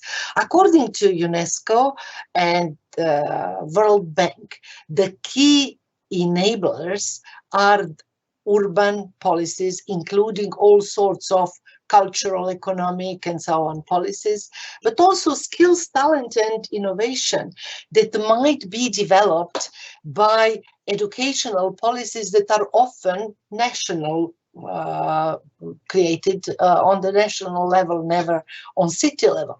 But every city might contribute further for the development of educational policies on the level of continuous professional development for artists and cultural operators, but also in all those domains of arts and culture that are not part of the official school curricula. For that, we need not only infrastructure as buildings, but first of all, we need support for the civil society sector, for private sector to develop such kind of contents. Social networks that might act as catalyzer, inclusive institutions with a long-term public civil-private partnership, not only created for the one event. All of that brings or comes to the end that helps implementation of this framework to achieve all those outcomes that are needed for the well-being of one city. There are numerous examples. For example, for me, it was most interesting how West Berlin, 88 capital of culture, was just kind of old-fashioned capital of culture. But after reunification, when I say old-fashioned, it's mostly like presenting why Berlin was, especially in 20s till the 33, a real capital of European cultural experiments, transgressions, and so on. But numerous projects in Berlin after unification really helped today the creation of Berlin, recreation of Berlin as, again, the cultural capital of Europe. So I'm not going to history of the ECOC, but I took few lessons learned. What does it mean good candidacy, and what does it mean the successful implementation of this title? So basically, it is not about 1 year and the title. Even those that had not succeeded in having the title could use the candidacy as the motor of development, as a flywheel of development. And we could see that with the city of Cluj. Timișoara got it, but they continued to work. In many other cases, in Poland, Wrocław got it. Maybe it was also some political influence they claimed, but Gdańsk continued to work. Some other cities didn't. Lublin continued to work. They're also, but I don't know to which year they're candidate for the youth cultural capital. Novi Sad, when they prepared their candidacy, they also tried youth cultural capital, and they got it in 2019, and that also served to reinforce all these positive synergies that being created in the city to continue further. But unfortunately, most of the candidates that do not succeed, they forgot that they've ever made a bid book, especially in cases when they did it by commissioning the team, very often with foreign experts to be part of those teams and so on, without really participative processes that would start bottom up and that then would secure the implementation with or without the title. So I was just thinking also, Ghent is a music creative city. Can that be a departure point? What are societal changes that are not mentioned in this project? Because that I checked. And really, it was really about music in a very standard type of, how to say, expression of the concerts, of the music industry, etc., etc. Nothing that can remind us on El Sistema for Venezuela that is spread around the whole world, connecting exactly marginal parts of society. Bringing music to those that didn't have a luck to have in their families a possibility to be educated, and where the schools were not neither on the top level for that. To what extent this is the huge problem, I will quote what one rector of one of the art schools, music schools in London told me, how they're angry, that was 20 years ago, on their government, who asked them to have at every conservatorium music school 10% students coming from minorities. And he said, we are meritocratic music school, and only children who are playing instrument since they're 5, they can achieve this standard of performing to be elected to study in our school.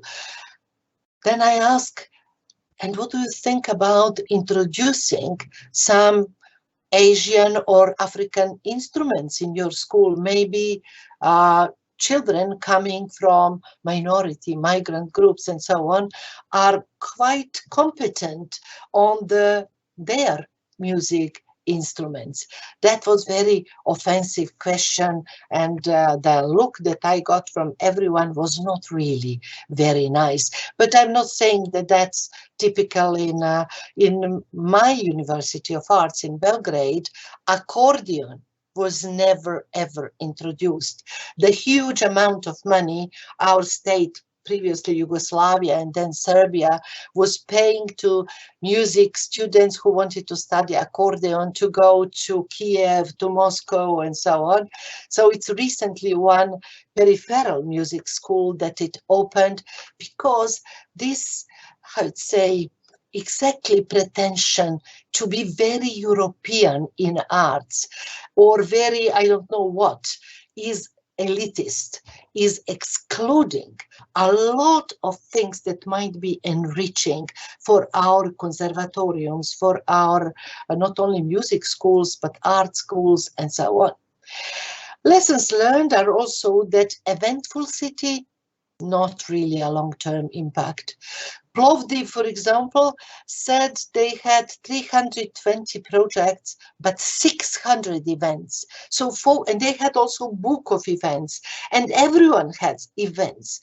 And why this how to say, relying on events is not sustainable is shown, among other things, by COVID-19.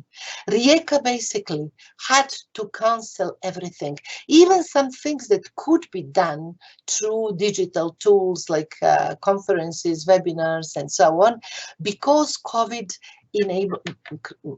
didn't make possible any events, and the real activities that could be developed with citizens, without tourists, without all these big spectacular events. So developmental projects, that's what we are lacking.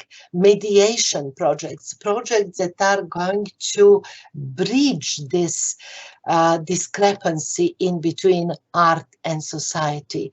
Yes, you might think, all of us, no, we are Western Europe, our city, everyone knows, Van Eyck was there and so on.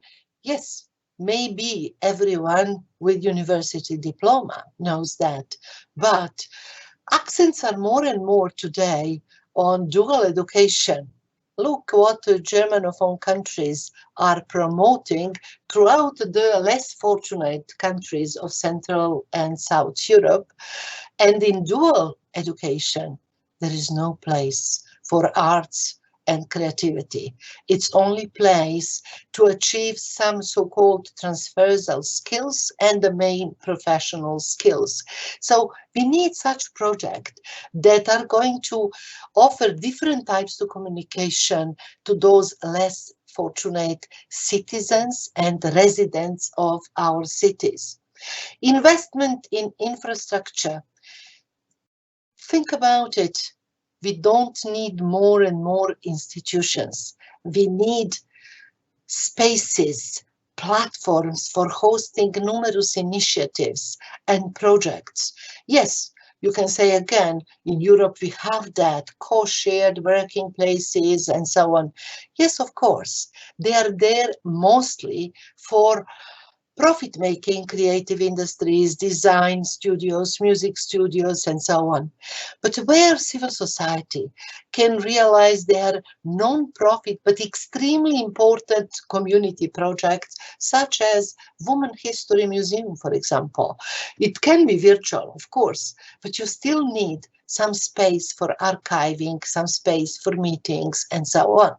So I met that fascination with buildings and infrastructures basically everywhere, from Toronto to Wrocław 2016, because they all want making some initiatives to protect buildings, space, tangible cultural heritage, and the attention is far less on networks, on education, on everything that cannot be, how to say, spectacularized. I know that this word does not exist in English, but I like that, and festivalization. Again, here deliberately, I put this photo of Jeff Koons' work in Versailles. Does Versailles need even more spectacularity? Probably yes, if we want more and more tourism, and then fed up in over-tourism and kill what was the real artistic or cultural experience.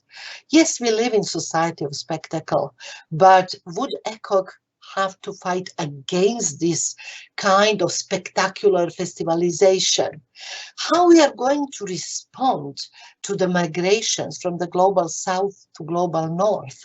I've heard, for example, that my neighbors, Bulgarians, are now quite present in city of Ghent, and that would be for me curious to see how this population is going to be, how I'd say, asked, maybe not integrated, but just involved in a debate of cultural capital. Global warming, climate changes, does that have anything to do with our arts and cultural sector? Can we reflect upon it?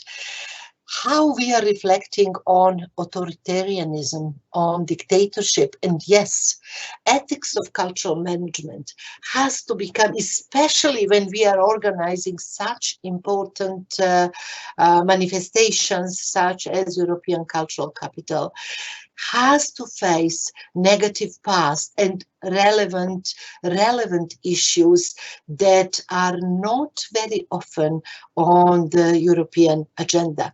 Finally, Europeanness is totally non-answered issue. What does this really mean to be a European today? And what are real societal transformation challenges, not what we want?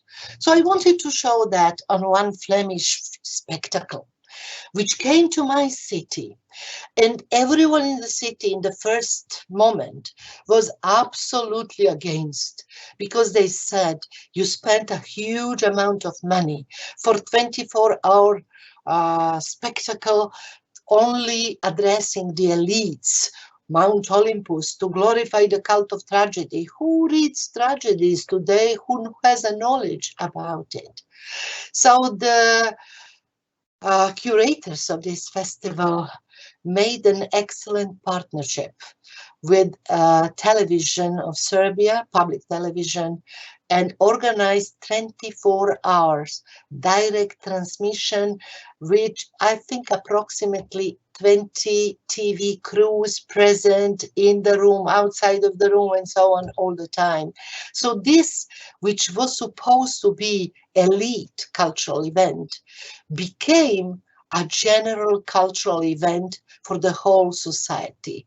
Since that, no one ever posed the question, would these expensive performances come? Maybe it doesn't seem, I don't have time to address why I think it was excellent to move, not only to defend the choice, but to really create an audio-visual work of art that Arte Television couldn't do it because they didn't have money to, or willingness of their authorities to send their teams to be there, many of them 24 hours, and to make total direct streaming, but also recording. So what are concepts of common European values and what are narratives? We don't have much time, but I would say that equity, cultural rights, it's something that is typical, but in fact you have few projects. One is American, by the way. Do the women have to be nude to enter in the Metropolitan Museum? But the same is in Prado. Only 3 women artists are exhibited.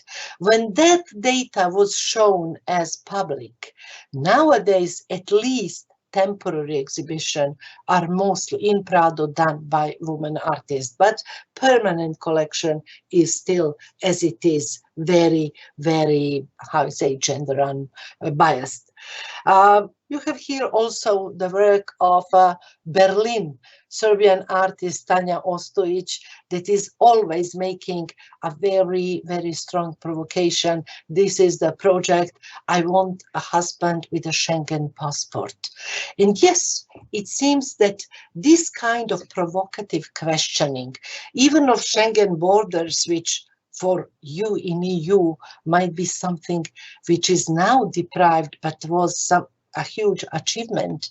And for us outside of Schengen borders, it was a fortress Schengen, and it needed enormous skills to be overpassed.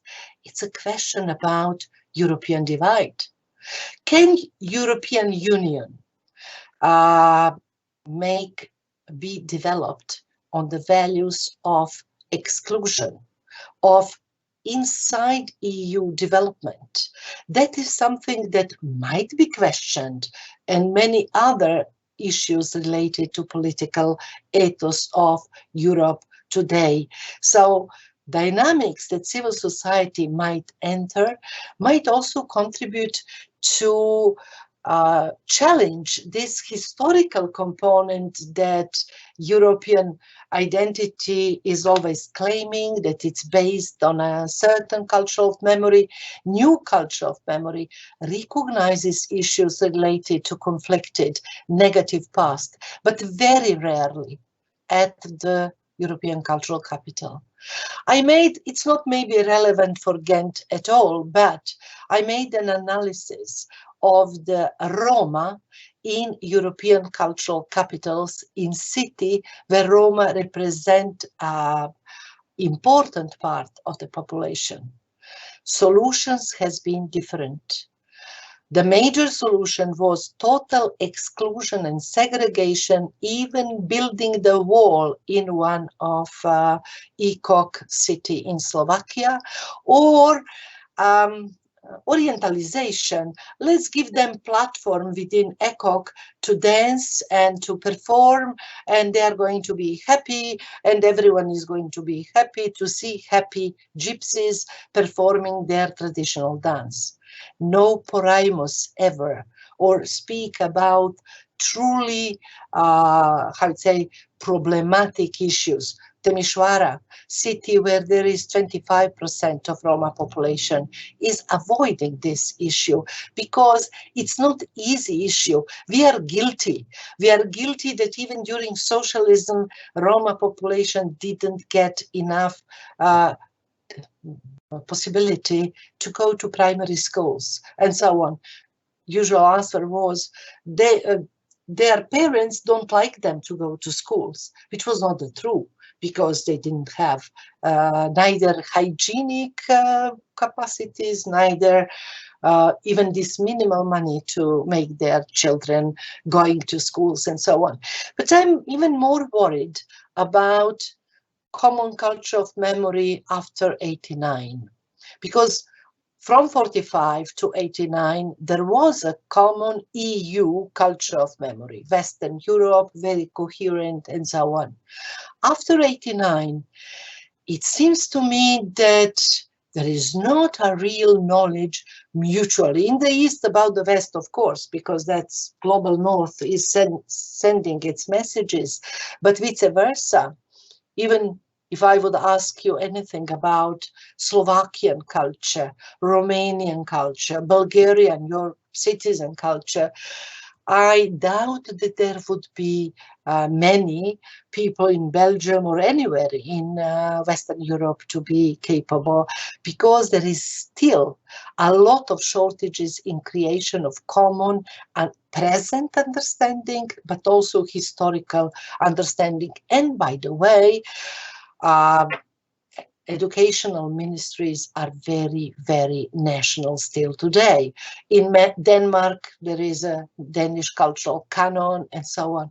So you see what the responsibility might be of European cultural capital, to go beyond nation state curricula, to try to find all possible transcultural overlapping, to present your city identity as transcultural phenomena, because I'm 100% sure that that is possible.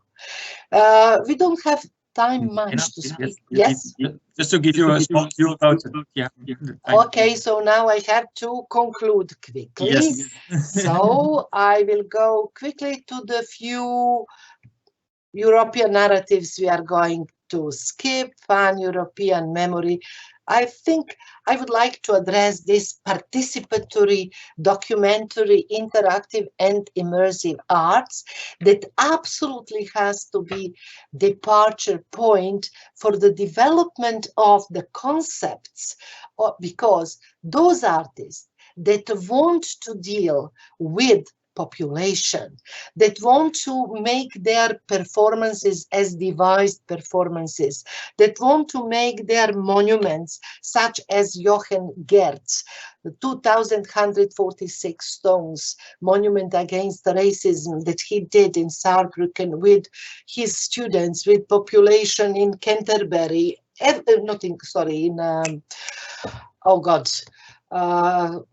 city that was Coventry, it's in England, and so on. It's one artist, but this artist succeeded in his life to engage thousands of citizens to tell their stories, to make their counter monuments that are going to stay and to be a retelling of the narratives that no one really wants to memorize and remember.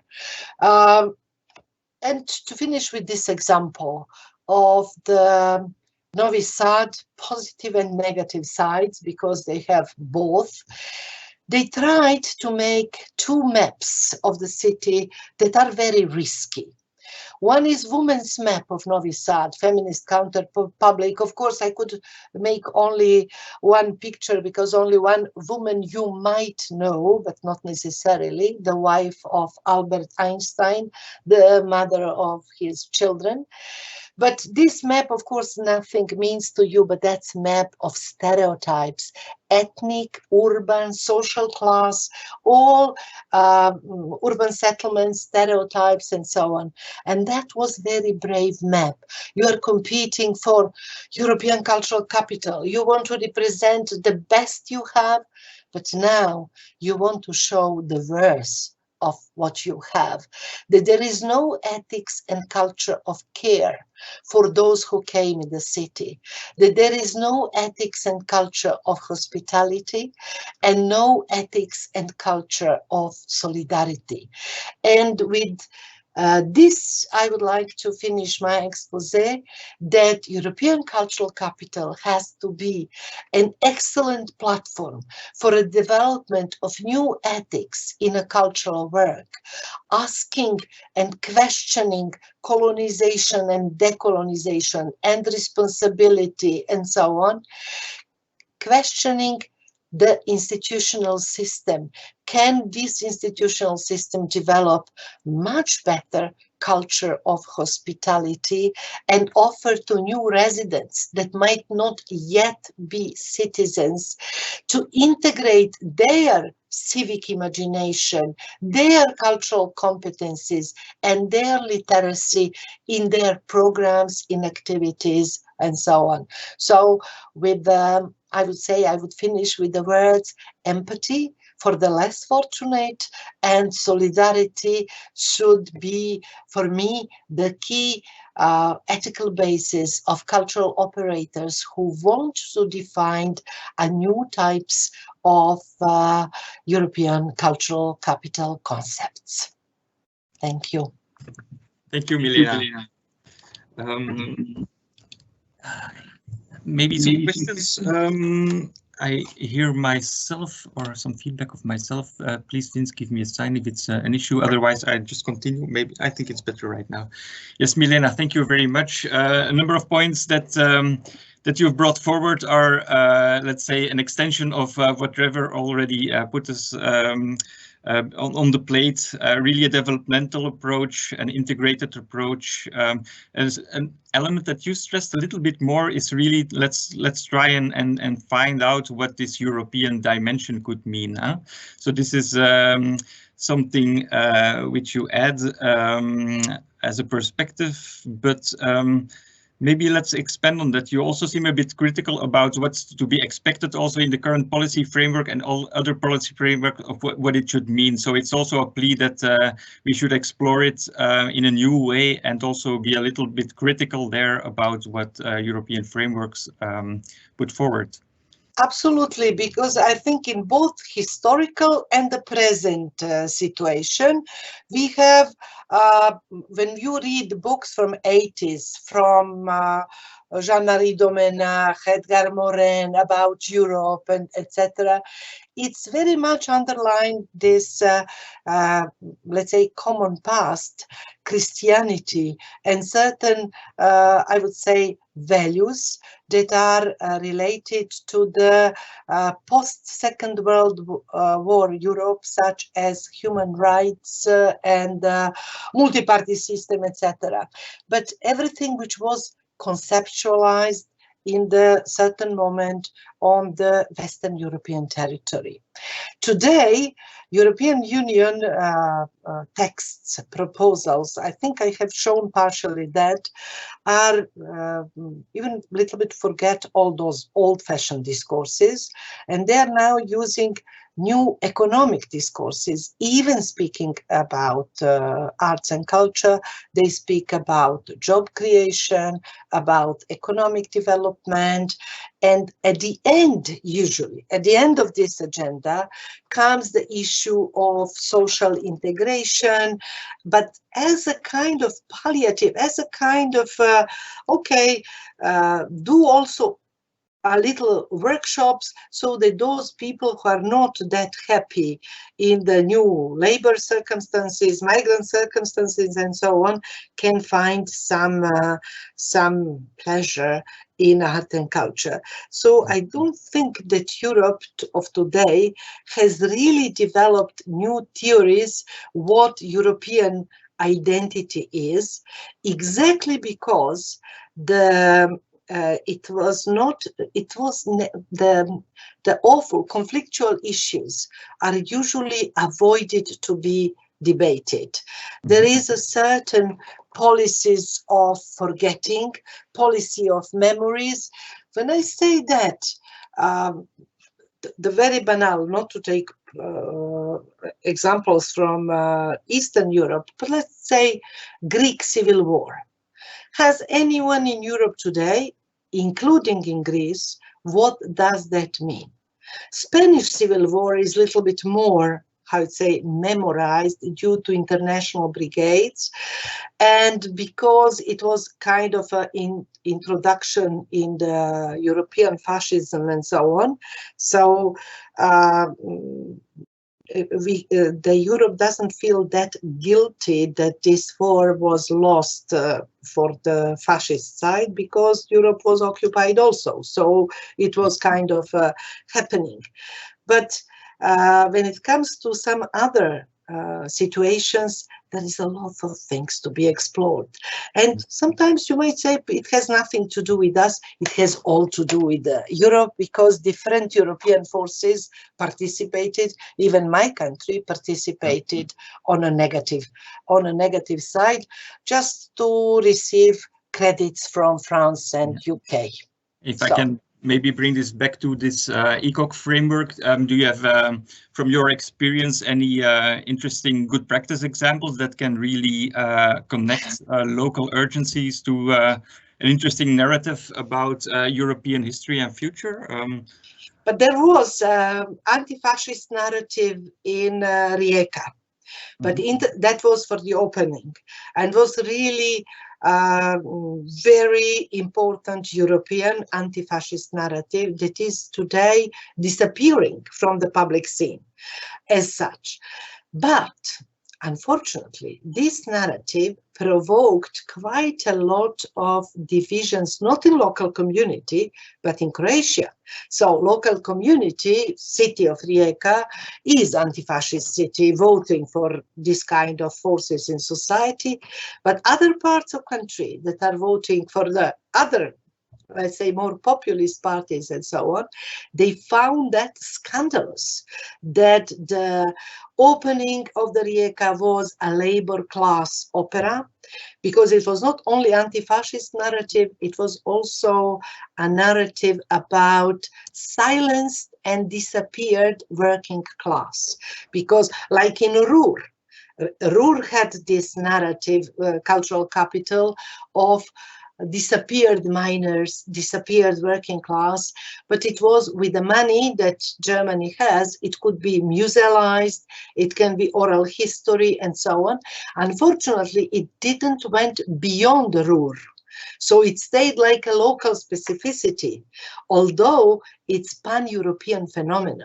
Factories are closing, labor class is disappearing, and art and culture are basically ignoring this phenomena. These are rare, let's say, topics of the arts and culture debates.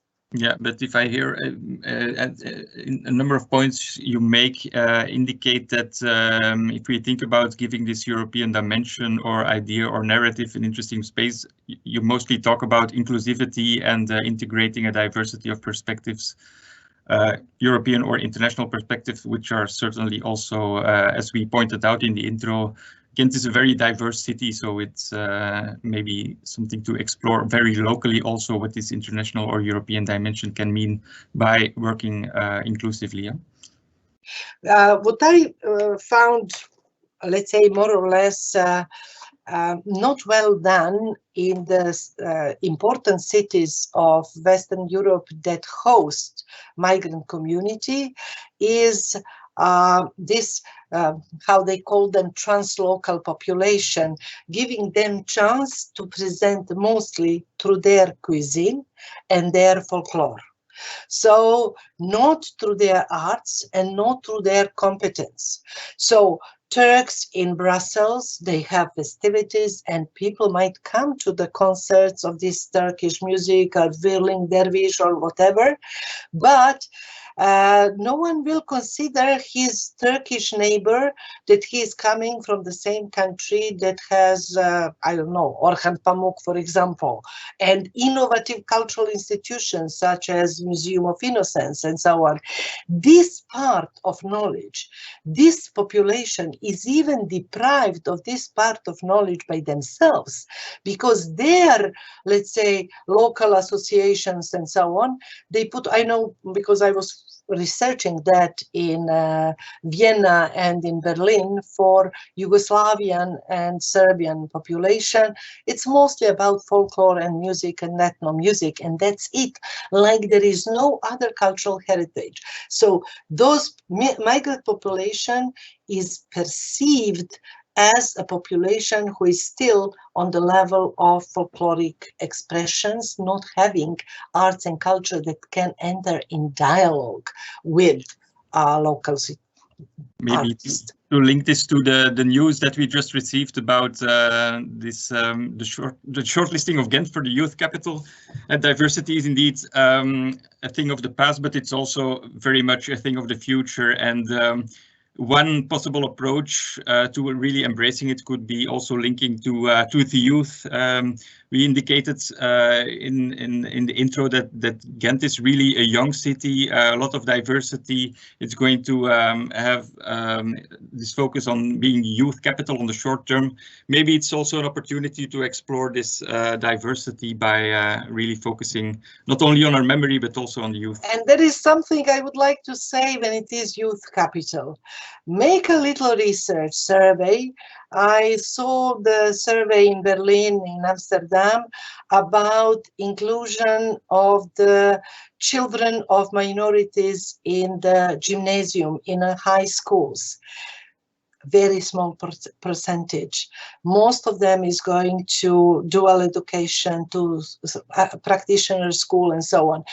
And that means that on the local level, it has to be done something like affirmative action for really offering youth whose parents might not even have an idea why it would be important to have cultural literacy, which gymnasium, high school, I don't know in English how they lycée, how they call it, is bringing, why it is more important for the parent coming from somewhere to have a child finishing just a practical school and have a secure craft in its hands. How many artists we are killing among this young population because no one is there to recognize their capacities, skills, talents, and so on. So that might be also interesting, because I think that should be where the real job is starting in kindergarten, it's starting, and affirmative actions have to be done.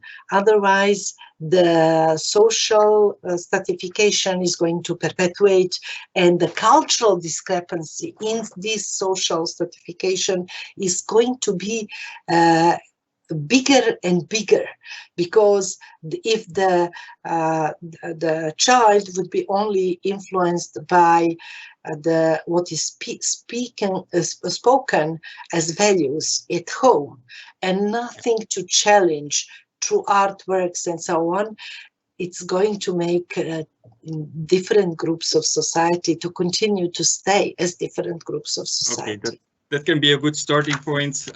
First focus youth capital, work on this, and then that could be the start of the process. Thank you, Milena. Our time is up, so I'm going to close the session by thanking you for sharing your experiences and your insights. Also to you, Trevor.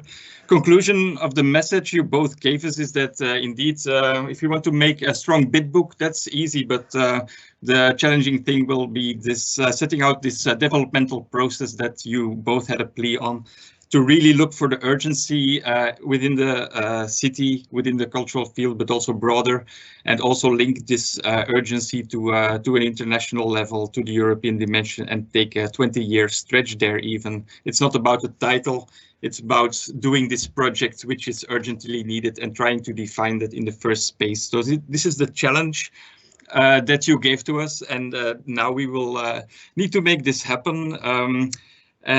So thank you very much for inspiring us. We have a lot of work on our plates, and indeed, dear audience, beste luisteraars, dat is inderdaad werken op de plank ligt voor ons. En waar we dus inderdaad nu aan kunnen beginnen. Dank jullie alvast ook om aanwezig te zijn, ook om input te geven via de Q&A, zoals gezegd. Het verslag hiervan komt ook online. Een opname komt ook online als u de interventies van de verschillende sprekers wil herbeluisteren. Dus daarmee zijn we aan het einde van de derde digitale inspiratiesessie. De bredere visie op trends en ontwikkelingen, en volgende keer over 2 weken. De 23e, opnieuw om 15:30 gaan we focussen opnieuw op 2 cases van eerdere Europese culturele hoofdsteden, Aarhus en Leeuwarden-Friesland. Voilà. Dus ik zie jullie graag terug over 2 weken en bedank jullie opnieuw voor aandacht en interesse. Dankjewel.